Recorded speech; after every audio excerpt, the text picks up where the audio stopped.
Assalamualaikum warahmatullahi wabarakatuh. Selamat pagi kepada Ibu dosen dan teman-teman semuanya.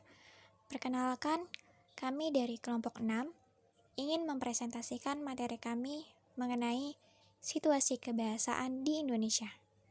Sebelum kita masuk ke dalam pembahasan, izinkan saya terlebih dahulu untuk memperkenalkan anggota kelompok kami. Yang pertama, ada Aska Nabila Sahal dengan NPM 2021215475. Yang kedua, ada saya sendiri, Gefira Nur Fatima dengan NPM 202121500237. Yang ketiga, ada Asnafa Nuhuyanan dengan NPM 2021215469. Yang keempat, ada Jihan Nabila Islamiyati dengan NPM 202121500242. Lalu ada Lydia Eka Susanti dengan NPM 202121500245. Dan yang terakhir ada Yulia Mutmainah dengan NPM 2021215473.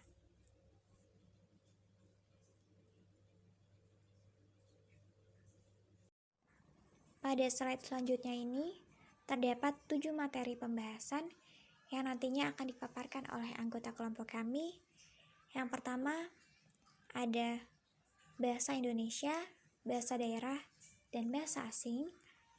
Yang kedua, undang-undang bahasa. Yang ketiga, kebijakan dalam pengembangan bahasa. Yang keempat, perencanaan bahasa. Yang kelima, pemodernaan bahasa. Lalu ada uji kemahiran berbahasa Indonesia atau UKBI. Dan yang terakhir ada bahasa Indonesia untuk penutur asing atau BIP. Untuk materi yang pertama ini akan dipaparkan oleh salah satu anggota kelompok kami. Kepada Lydia Eka Susanti, saya persilahkan. Bahasa Indonesia, bahasa daerah, dan bahasa asing. Bahasa Indonesia sebagai bahasa negara menjadi bahasa pengantar dalam pendidikan nasional. Bahasa daerah dapat digunakan sebagai bahasa pengantar dalam tahap awal pendidikan apabila diperlukan dalam penyampaian pengetahuan atau keterampilan tertentu. Bahasa asing dapat digunakan sebagai bahasa pengantar pada satuan pendidikan tertentu untuk mendukung kemampuan berbahasa asing peserta didik. Pasal 33 Undang-Undang Nomor 20 Tahun 2003 Sisdiknas. Di Indonesia, pengguna bahasa berhadapan dengan keberadaan bahasa Indonesia, bahasa daerah, dan bahasa asing. Biasanya, anak pada awalnya akan terpapar pada bahasa ibunya. Di Indonesia sendiri, bahasa ibu dapat berupa bahasa daerah atau indigenous language. Mengingat bahwa Indonesia memiliki lebih dari 600 bahasa daerah, bahasa ibu dapat pula berupa bahasa Indonesia. Bagi anak-anak yang dibesarkan di kota besar, bahasa ibunya dapat berupa bahasa Indonesia. Bagi seorang anak yang lahir di luar negeri atau yang salah satu orang tuanya, terutama ibunya, merupakan orang asing, bahasa ibu anak itu adalah bahasa asing. Bergantung pada tempat kelahirannya atau bahasa yang digunakan salah seorang orang tuanya. Jadi, bahasa pertama seorang anak merupakan bahasa awal yang dikenalnya. Bahasa asing merupakan bahasa yang kaidahnya, kadang-kadang aksaranya, dan konsepnya sama sekali berbeda dari bahasa Indonesia. Berarti, bahasa diajarkan sebagai bahasa yang sama sekali belum dikenal oleh anak. Semua diajarkan, pelafalan, kosakata, tata bahasa, situasi, bahkan cara menulis pun diajarkan untuk bahasa tertentu, seperti bahasa Arab, Jepang, Mandarin, Korea, dan sebagainya. Di Indonesia, situasi kemampuan berbahasa anak-anak bervariasi. Seorang anak dapat disebut sebagai seorang yang monolingual atau menguasai satu bahasa, bilingual, menguasai dua bahasa, atau seorang yang polyglot, menguasai lebih dari dua bahasa. Baik, selanjutnya ada contoh antara bahasa Indonesia, bahasa daerah, dan bahasa asing. Seorang anak yang dibesarkan di daerah perkotaan, ditambah dengan orang tua yang berpendidikan tinggi, akan mampu berbahasa Indonesia dan mungkin bahasa asing, terutama bahasa Inggris. Seorang anak yang dibesarkan di daerah pinggiran kota, mungkin dengan orang tua yang berpendidikan tinggi, mungkin pula tidak, akan mampu berbahasa daerah dan berbahasa Indonesia. Seorang anak yang dibesarkan di daerah pedesaan dan mungkin terpencil hanya mampu berbahasa daerah.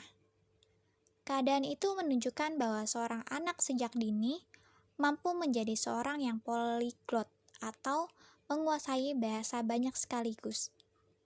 Tentu, dengan akibat tertentu, misalnya anak akan lambat berbicara.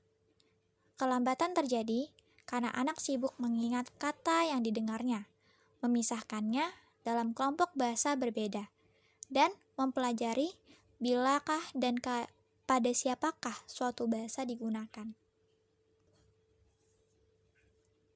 Untuk selanjutnya, kita akan langsung masuk ke dalam materi yang kedua, yaitu Undang-Undang Bahasa. Undang-Undang Bahasa. Undang-Undang Nomor 24 Tahun 2009 tentang bendera, bahasa, dan lambang negara, serta lagu kebangsaan. Undang-undang tersebut merupakan amanat dari Pasal 36 Undang-Undang Dasar Negara Republik Indonesia tahun 1945 dan sekaligus merupakan realisasi dari tekad para pemuda Indonesia sebagaimana diikrarkan dalam Sumpah Pemuda tanggal 28 Oktober 1928, yakni menjunjung bahasa persatuan, bahasa Indonesia. Pasal 25 menjelaskan bahwa bahasa Indonesia adalah bahasa resmi negara dan bahasa persatuan yang dikembangkan sesuai dengan dinamika peradaban bangsa. Lalu selanjutnya ada materi kewajiban menggunakan bahasa Indonesia dalam pasal 26 sampai 39. Yang pertama, ada peraturan perundang-undangan. Kedua, dokumen resmi negara. Ketiga, pidato resmi. Keempat, bahasa pengantar pendidikan. Kelima, layanan administrasi publik. Keenam, nota kesepemahaman. Ketujuh, forum resmi internasional maupun nasional. Kedelapan, komunikasi resmi lingkungan kerja. 9. Laporan kepada instansi pemerintahan. 10. Nama resmi geografi dan nama diri. 11. Informasi produk atau jasa. 12. Rambu, penunjuk, dan informasi layanan umum. 13. Media massa. Lalu ada materi ketiga yaitu kebijakan dalam pengembangan bahasa. Yang pertama ada upaya pengembangan kosakata bahasa Indonesia sebagai sarana komunikasi ilmiah haruslah dikaitkan dengan struktur tata bahasa Indonesia dan ditekankan pada daya pembeda yang cermat antara pernyataan yang salah dengan yang benar. Menurut Jujun tahun 1986 pada halaman 106 sampai 107, dengan demikian, dalam pengembangan kosakata tersebut ada 3 hal yang harus diperhatikan, yaitu kaidah tata bahasa, kaidah makna, dan kaidah sosial. Yang kedua, upaya pengembangan kaidah bahasa Indonesia agar bahasa Indonesia itu bisa menjadi sarana komunikasi ilmiah. Ada 2 masalah utama yang harus diperhatikan, yaitu masalah tata bentukan kata dan masalah tata kalimat. Yang lalu ada materi yang keempat, yaitu perencanaan bahasa. Perencanaan bahasa merupakan kegiatan yang harus dilakukan sesudah melakukan kebijaksanaan bahasa. Istilah perencanaan bahasa pertama kali digunakan oleh Eugen Haer pada tahun 2010 pada halaman 183. Pengertiannya yaitu usaha untuk membimbing perkembangan bahasa ke arah yang diinginkan oleh para perencana. Sebagai contoh, usaha perencanaan itu meliputi pembuatan tata ejaan yang normatif, penyusunan tata bahasa dan kamus yang akan dapat dijadikan pedoman bagi para penutur dalam masyarakat yang heterogen. Jadi, dapat kita simpulkan bahwa yang dimaksud dengan perencanaan bahasa adalah suatu usaha yang dilakukan secara sadar dan terencana untuk melestarikan dan menumbuh kembangkan suatu bahasa dengan melibatkan usaha pembinaan, pengaturan, dan pembakuan bahasa sasaran. Selanjutnya ada sasaran perencanaan bahasa. Bila sasaran perencanaan bahasa adalah bahasa atau korpus bahasa yang akan dibina dan dikembangkan, maka sasaran itu dapat menjadi bermacam-macam. Antara lain, pengembangan sandi bahasa di bidang peristilahan, di bidang pemekaran ragam wacana, dan sebagainya. Bila sasaran perencanaan bahasa adalah halayak di dalam masyarakat, maka perencanaan itu antara lain dapat diarahkan kepada golongan penutur asli atau yang bukan penutur asli, kepada yang masih bersekolah, kepada kaum guru pada semua jenjang pendidikan, kepada halayak dalam kelompok di bidang komunikasi media massa seperti majalah, surat kabar, televisi, film, dan sebagainya. Juga kepada kelompok-kelompok sosial lain yang ada di dalam masyarakat. Selanjutnya, aspek-aspek perencanaan bahasa.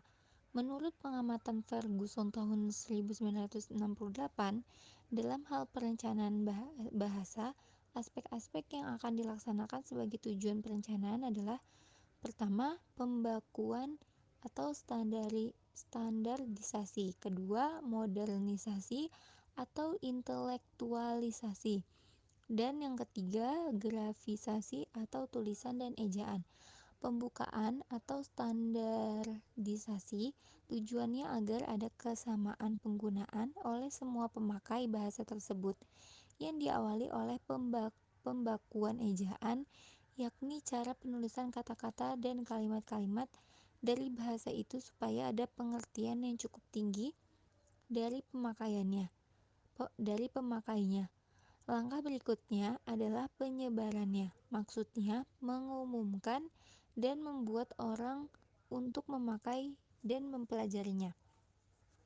Hal ini bisa dilakukan secara formal melalui sekolah-sekolah dan buku-buku, serta secara informal melalui media massa. Setelah diawali pembukaan ejaan, pembakuan berikutnya adalah pembakuan istilah. Kemudian pembakuan berikutnya adalah tata bahasa. Selanjutnya, komponen perencanaan bahasa. Ferguson mengemukakan bahwa dalam usaha perencanaan bahasa terdapat 3 komponen yang perlu diperhatikan, yaitu pengabjatan, pembakuan, dan pemodernan. Yang pertama, pengabjatan. Pengabjatan adalah sebuah usaha agar bahasa sasaran mempunyai abjad atau sistem ejaan yang sempurna. Yang kedua, pembakuan. Pembakuan adalah proses menjadikan satu dialek atau suatu bahasa sebagai bahasa yang baku dibandingkan dengan dialek-dialek lain. Yang ketiga, pemodernan.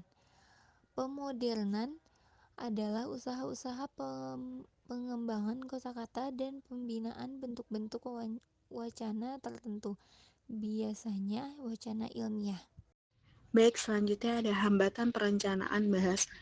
Suatu rencana pasti akan mengalami hambatan dalam pelaksanaannya. Hambatan boleh saja terjadi ketika perencanaan sedang disusun, bahkan ketika suatu rencana sedang dilaksanakan.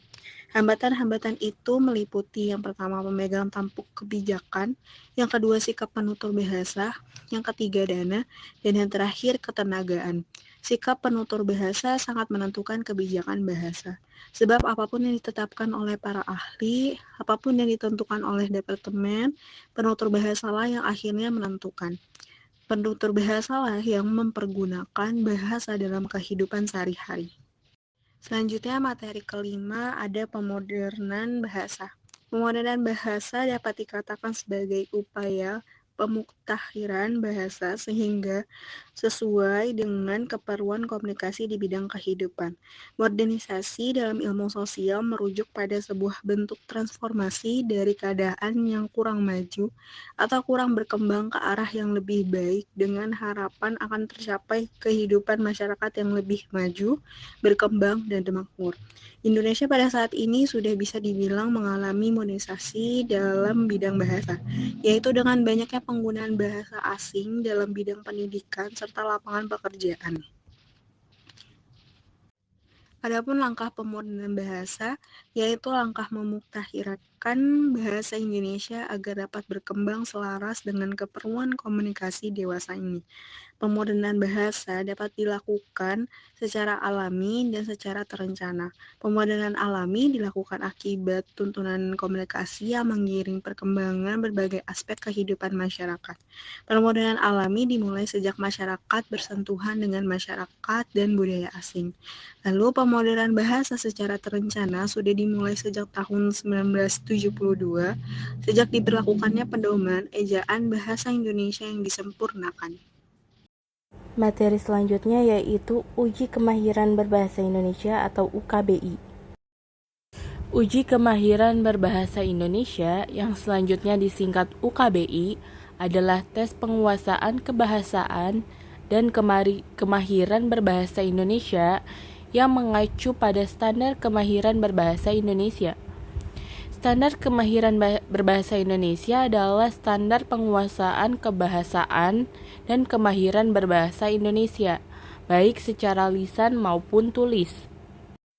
Di dalam tes UKBI, sebagaimana tercantum pada pasal 4 ayat 2, terdapat pemeringkatan standar kemahiran berbahasa Indonesia yang terdiri atas yang pertama peringkat 1 yaitu istimewa, peringkat 2 sangat unggul, peringkat 3 unggul, peringkat 4 madya, peringkat 5 semenjana, peringkat 6 marginal, dan peringkat 7 yaitu terbatas.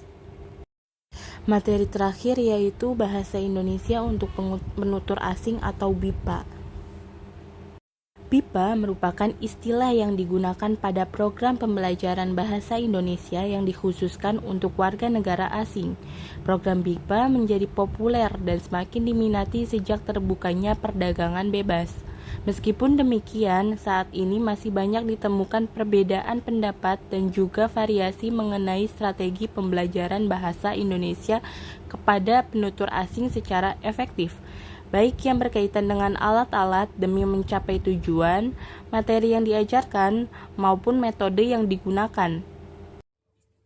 Untuk simpulan dari keseluruhan materi yang sudah dipaparkan oleh kelompok kami, yaitu dalam Undang-Undang 1945 dinyatakan bahwa bahasa negara adalah bahasa Indonesia. Bahasa daerah dapat digunakan sebagai bahasa pengantar dalam tahap awal pendidikan, apabila diperlukan dalam penyampaian, pengetahuan, atau keterampilan tertentu. Bahasa asing merupakan bahasa yang kaidahnya dan konsepnya sama sekali berbeda dari bahasa Indonesia. Undang-undang yang menjelaskan tentang bahasa yaitu terdapat pada Undang-Undang Nomor 24 Tahun 2009, Pasal 25, menjelaskan bahasa Indonesia adalah bahasa resmi negara dan bahasa persatuan yang dikembangkan sesuai dengan dinamika peradaban bangsa. Serta Pasal 26 sampai 39 menjelaskan kewajiban menggunakan bahasa Indonesia.